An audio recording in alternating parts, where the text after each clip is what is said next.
This portion of New Day Northwest is sponsored by Recovery Cafe.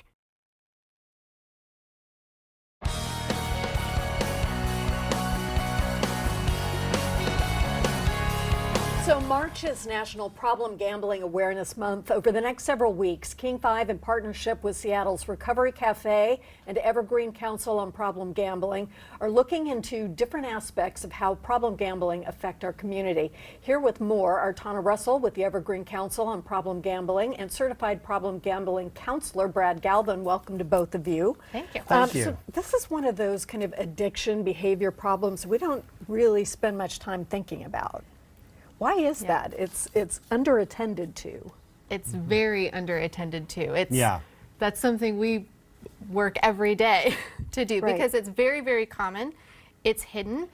And where something is widely accepted, the fact that people might struggle with that is also highly stigmatized. And so there's incentive to not talk about it. To not discuss And we it. need to have more people talking about it. Awareness. And people can do that and not have it show up in the rest of their lives in terms of in public anyway. Absolutely. Interesting. And I think an important point is when you look at, and what kind of reflects exactly what you're talking about, if you look at the amount of money that's set aside nationally for drug and alcohol treatment, it's about 334 times as much as set aside for gambling addiction, even though it's only about 4 times more prevalent than gambling addiction. So there's a huge disconnect between the need for services and the money that's actually set aside to provide those services. So, Well, probably pretty much everybody has gone to a blackjack table at some point in their life or something like that. What's the difference between just, gambling for fun, you're in Vegas for a weekend, and problem gambling? well, I think that really comes down to the consequences.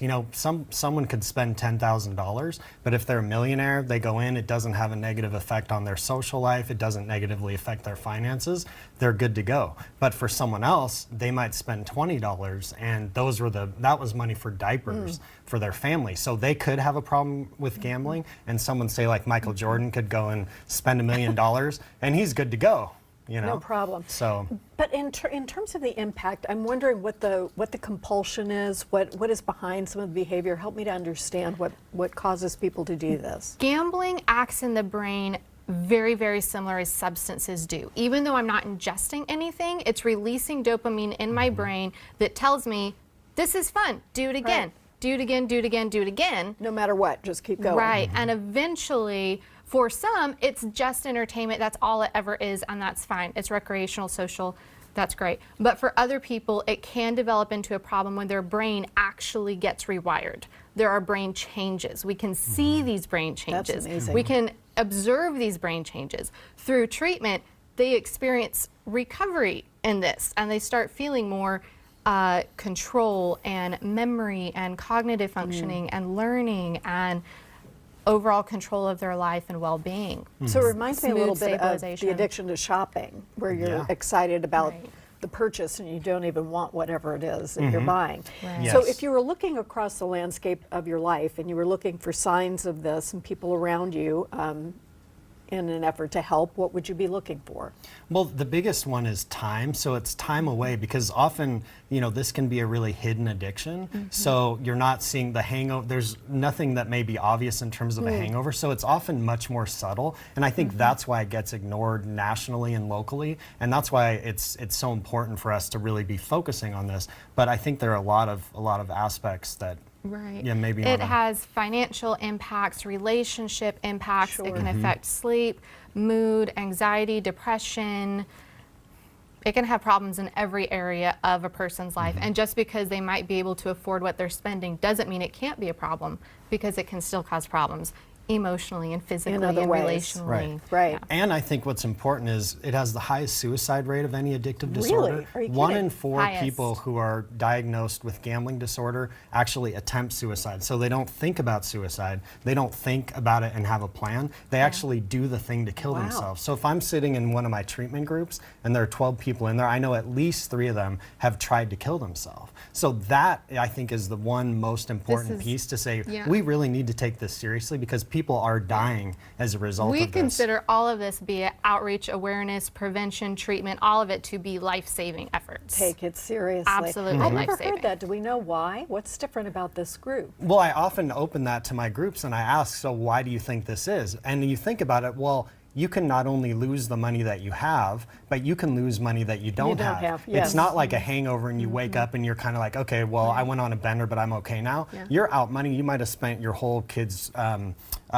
education fund, college education. I mean, you can be out, you could have thousands of dollars of credit card debt, and actually often the spouse or partner doesn't even know I what's was going to happening. say that could happen Right. without anybody knowing about it until Right. it's way too late and the money is gone or the money is owed. Yep. So the Problem Gambling Awareness Month is a good time for us to talk about this clearly. Absolutely. What are some of the activities that happen during this month? And also tell me a bit about treatment that might be available. Yeah, well, Problem Gambling Awareness Month is a very busy month for us because we're just doing on a bigger scale what we do all year long, right? But there is National Gambling Disorder Screening Day, which is March 10th. And we have a list of locations across the entire state which are simply making gambling screens easily available and some resources and information. So someone can come get a screening that just says whether they might need to get some further assessment and where they can do that at. And they can do that privately. They can do it privately, they can do it with professionals, they can take one at home and think about it and call the helpline to get more information. There's also every Tuesday we're doing a Twitter chat.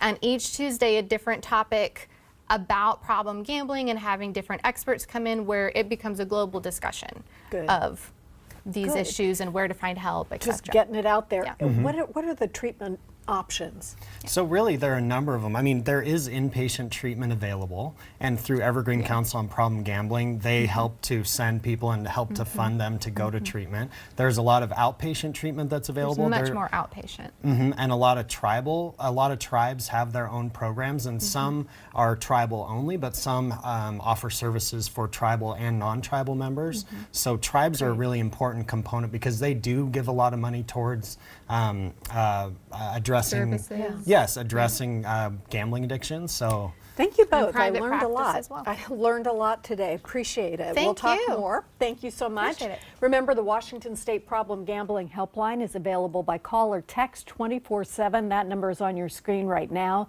We also have more resources on New Day's website. And next week, we'll be discussing the way problem gambling uniquely affects different populations in our community.